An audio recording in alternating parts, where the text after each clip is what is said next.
jou daaglikse CLF inspirasie. Onthou vir Jesus.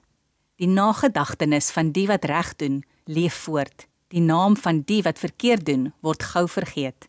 Spreuke 10 vers 7.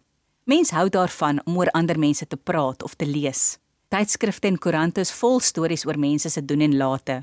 As bekende mense iets sê of doen, maar veral as hulle skande maak, dan praat almal daaroor. Elke dag het ons te doen met mense wat goed doen, ook met slegte mense. Ons hoor of ons lees van 'n persoon wat almal prys en goed van hom praat. So is daar ook mense wat lankal dood is, maar wat nog steeds onthou word as regverdige en goeie mense. Aan die ander kant is daar ook baie mense wat verkeerd lewe. Hulle word baie gou vergeet. Ons wil mos nie graag aan slegte mense dink nie, maar dis lekker om aan iemand te dink wat reg volgens God se wil lewe. Jesus is die een persoon wat ons nooit sal vergeet nie.